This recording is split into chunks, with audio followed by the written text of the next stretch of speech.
Hi! Welcome to part 1 of my review featuring the Goblin Slayer TRPG. This is based, obviously, on the famous fantasy series, or perhaps some would say dark fantasy. I would rather call it realistic fantasy, so to speak, or perhaps gritty fantasy, because there are some disturbing things that happen within the adventures, but that is to be expected from certain monsters, especially goblins.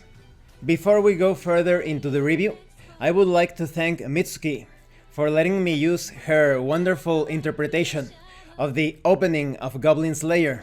This is the opening for the anime. If you would like to hear her voice in its full splendor, please check out her channel, the link will be in the description below. I actually like her version more than the original. If you take a look at different stories and folklore in real life, you will see that those traditions, those stories were handed down in a very brutal way at times. So Goblin Slayer truly exemplifies what would happen when someone takes a very traumatic situation, perhaps a life-shattering event, and turns that into determination, perhaps obsession, to defeat the evil that was the cause of the trauma. Now let's talk about the quality of the physical book. The book itself, it's good quality in general for a soft cover, but I do have some criticisms. Let's talk about the good things first. The art is beautiful, although there aren't too many illustrations when compared to other role-playing games. The organization and writing is also good. I haven't spotted any errors or typos. The quality of the paper is decent, that is, don't expect anything semi-glossy or something like that. The soft cover, that is, the back and the front of the book, does a somewhat decent job, but this soft cover will get some marks, will become indented if someone, let's say, writes something on top of it, because maybe during the shipping process or when it was in the Amazon warehouse, somebody used some sort of pen or something, and as you can see in the images, there are some indentations. And in some parts of the book, the pages are slightly offset. It is not as bad as in the case of the Konosuba TRPG, but you do see that some of the lines go a bit diagonal, just a bit, that is, you're reading the line or the paragraph, and you notice that it is at a slightly bent angle when compared to the other page, but just a bit, very minor. And thankfully, unlike the Konosuba TRPG, you do not have like this bleeding effect of the ink getting into different sections of the book. If you haven't seen my review of the Konosuba TRPG, please check out the playlist in the description. I also liked that RPG quite a bit, although like I said, there were a few errors or things that could have been improved. But in the case of the Goblin Slayer TRPG book, I think this is definitely an improvement. And at the back of the book, you have the character sheet. It is quite big. It is larger than letter size. You actually have to unfold it, and there is a dotted line for you to cut it off from the book. But I hope that Gen Press will release the character sheet as a PDF.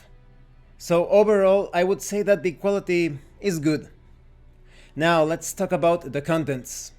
The book starts with a short story by Kumo Kagyu, that is the author of Goblin Slayer. This story, well, it's entertaining, it's nothing too surprising or something that breaks any ground when it comes to the sort of situations that you would expect to see in Goblin Slayer. You have a party of adventurers, and this review is going to be spoiler free, don't worry. These adventurers are the typical adventurers that are a bit naive. They are not as naive as the adventurers that you see in the first episode of Goblin Slayer, and the situations will definitely not be as disastrous, but there are some errors of judgment, and luckily the situation will be resolved because this party of adventurers are going to be like the poster party for the rest of the book. You're going to be learning how to play the Goblin Slayer TRPG while catching some glimpses of the progress of this adventuring party. You could say that they play a bit into some stereotypes, and I think that's what detracts a bit from the flavor or the theme of this short story. It's too generic. It doesn't feel like those characters would be important, at least compared to the other cast of characters in the Goblin Slayer universe. I do want to point out that this book contains a lot of setting information. Information about the world that is only available currently in this tabletop RPG book. I would have loved this. When it comes to the Konosuba TRPG, the setting section was so disappointing in that book. They could have done much better, but in the case of this Goblin Slayer book, they did not disappoint. Especially considering the book is about 617 pages long, more or less. So if you wanted a complete RPG that feels like a rolled up version of the Player's Handbook, the Bestiary, and the Game Master's Guide, you will have everything here. After that, you get an introduction to the tabletop RPG hobby and to this RPG specifically. So this is the four-cornered world, the world of Goblin Slayer. In this game, players will become adventurers like the Priestess, the High Elf Archer, and of course, Goblin Slayer. It is a world of swords, sorcery, dragons, and of course, goblins. Agents of chaos, like demons and wicked sorcerers, spread destruction and terror throughout the lands.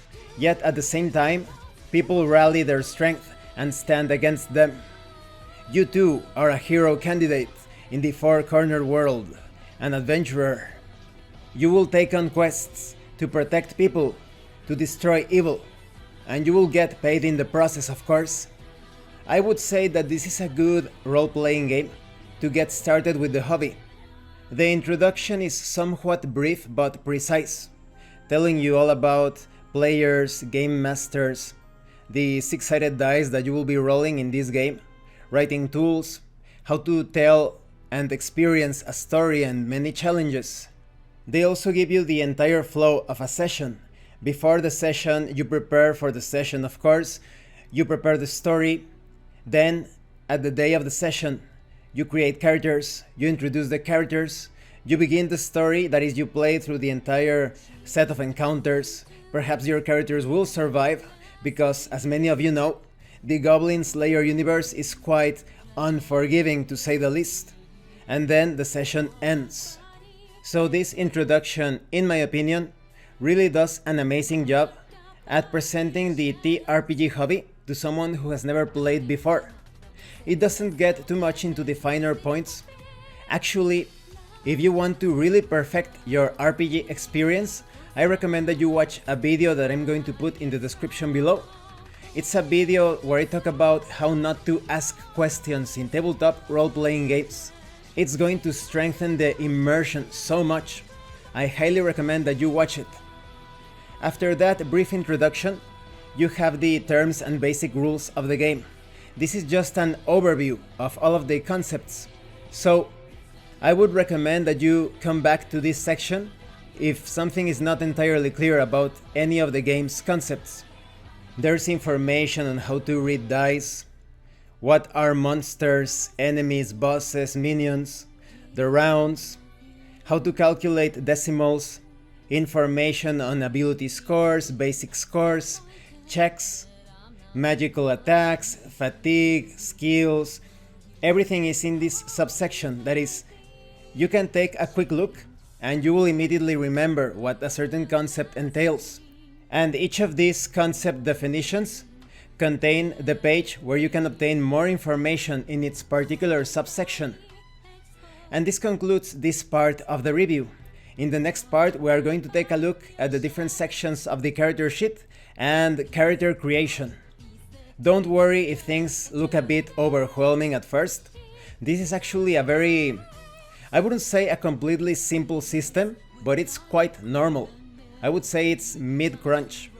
And yes, definitely this introduction is probably one of the best introductions that I have seen in a Japanese tabletop RPG beginners section.